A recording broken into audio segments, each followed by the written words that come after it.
Alright, in part two of this project, we're still dealing with this Ferris wheel here, so I'm just going to start it up again. Alright, and so part two looks at basically saying choose dimensions and a speed and write your selection in the table, and it gives you kind of a startup for the table on the project page. It asks you for the height to the top, the height to the center, load platform height, okay, radius, number of seats, and speed. Okay, so to find all that is actually given in the applet almost directly. So there's your height to the top of 49. There's your height to the top of 30. There's your height to the load platform. Okay, your radius is also your amplitude, right? Your 19. Okay, number of seats, I've set this to 8 seats. And the speed right now is at 5 revolutions per minute, counterclockwise. Okay. So if you want to screen capture this video, that's totally fine. If you want to use a different speed, so counterclockwise, if I want to speed it up. Okay, notice that what happens when I speed it up, I get over a period's worth of data.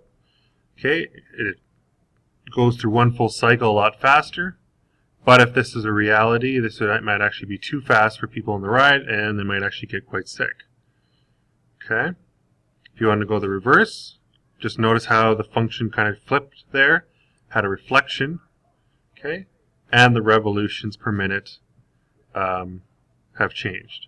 Okay, for the direction though, use this clockwise or the counterclockwise wherever this arrow is sitting. Otherwise, it makes no sense. Okay, how do you determine the amplitude period? Okay, and vertical displacement of the graph relating to the properties of the Ferris wheel. So just give me those values. Okay, determine the equation. So with those values, create an equation. I'd recommend a sine equation. That way you're not dealing with any kind of reflections or phase shifts. Okay, this project's not about phase shifting as much, but it can, depending on where you want your start position to be. Okay, so then the last question is, if you were given a specific time, how would you determine the height of a particular chair on the Ferris wheel using an example? So to help you with that one, okay, I'm just going to freeze it here. I'm going to wait till it's a little easier to work with. Okay, so say I froze it there. Clearly it's not at 45 degrees, very close. Okay, so you would determine the height actually a couple of different ways. So if I knew the value here along the time axis, okay, I could go in my calculator and go second calculate and plug in this value here.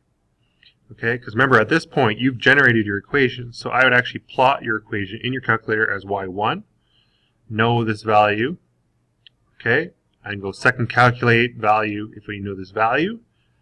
If you don't know the value but you do know the horizontal height, I would say set that horizontal height to your second function, or y2, and then just go second calculate intersect and go enter, enter, enter, because you only have 2 functions and only one possible intersection. It should find this intersection. The only time it might give you something different is if it accidentally gives you that intersection, which maybe we don't want right now. In this position, that wouldn't actually be the correct answer. Okay, I'm going to run it until it gets to that point and kind of show you the difference in the position. So, oops. Let's have it come around again. Great thing about Ferris wheel is that if you miss it the first time, just let it rotate around again. Okay, so notice the red chair now is in this direction as opposed to where it was before in that direction. So a little bit different position as seen on the picture here. And notice that the red line is way over here. Okay, the applets should run on the project, and if they're not, please use the video and ask your teacher for any help possible. Okay, thank you. Bye.